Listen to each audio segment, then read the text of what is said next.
Hello, my lovely readers! I am in a new room. Look at this. And it has color. How weird is that? I would like to start off this video with an apology, especially about the large difference in quality in the camera recording. As you guys may have seen on Twitter, I graduated college, and recently I just moved out and moved back to Texas. And my roommates, KR Campion and Kent, went to Chicago, and they took the good camera. And so I'm left to my own devices, which is my laptop. I miss you guys! Anyway, moving on.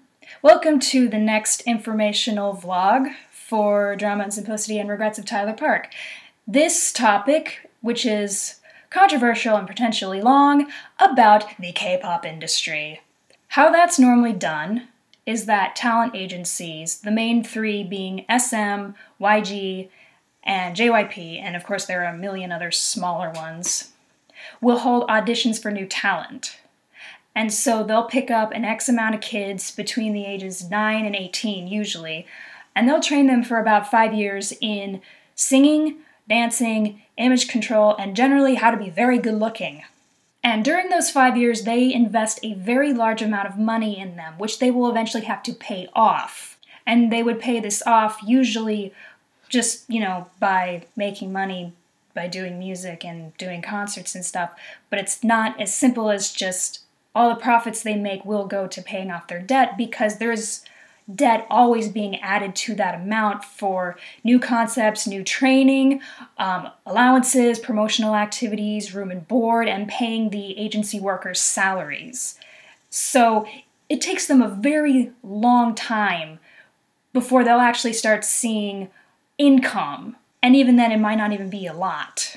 And so in order for them to get their names out there and to start making money, they have to work crazy hours. So just to get their name out, they have to make appearances in several places a day, so they're always running around all over the city, actually all over the country really, just so they can get people to know them, so they can appear on TV, variety shows, and so, usually they're up at the crack of dawn, before the crack of dawn really, driving to a place, practicing, really not getting any rest time, driving to everywhere, barely having time to even stop and have a meal, and they get back very, very late at night, sleep for not as long as they should be, only to get back up before the crack of dawn and do it all over again. And so with them not being able to get enough rest or getting a proper meal, they often have sleep deprivation, exhaustion, undernourishment, and just a general decline of health. And the consequences, of course, have been coming up a lot. There have been a lot of car wrecks, and one of them, recently, there was a band that got into a car wreck and 2 of their members were killed. In addition to that, there have also been a lot of lawsuits filed from the band members against their agencies for a large number of reasons, especially in the last year and a half, for the quote-unquote slave contract where they have to work crazy hours and they don't get paid, decline of health for those crazy activities, withholding of income, and in one case, violation of human rights. And like I said, these have been happening a lot in the last year and a half, but they've been happening for a very long time, and my speculation on that is that these kids have been able to see what's fair and what's not fair and what they can fight. And hopefully in the future we will start to see better treatment of these groups in the future. But considering that this has been continuing for a very long time, it's going to take a while. And finally, as a result of these, beautiful, perfect human beings being churned out through the human factory machine that is the K-pop industry, they get what you call Stalking Pen.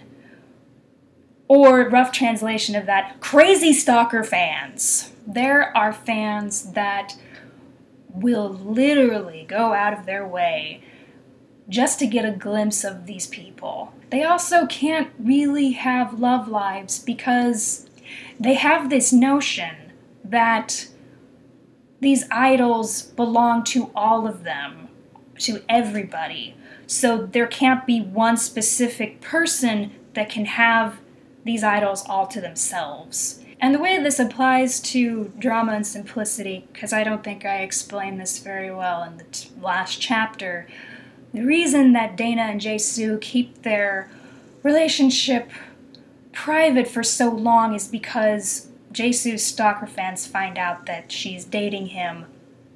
You know, they will react to her the way that they do to those select few that apparently can't have love lives. They'll send her death threats. They would boycott her books. It was for her safety, was why they were keeping it secret. And I didn't explicitly explain because of stalker fans in the text, because that's bad PR. Anyway, that is about it for the informational part of the vlog, but now for some updates. Yes, this is the last chapter of DNS. Eternal sad face, I know. However, Tyler will be continuing, and there's an update on that. I will be changing my posting schedule again. Tyler will now be updated every Monday until that story ends, which I've recently decided is sooner than I originally planned.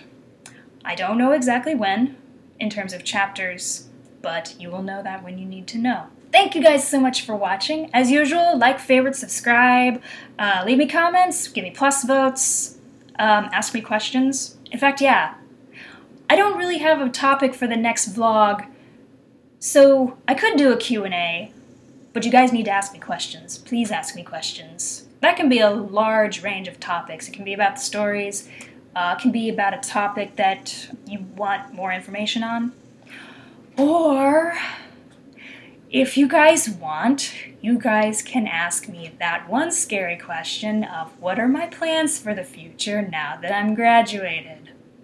You can ask me that. That's fine. No, it's fine. It's seriously fine.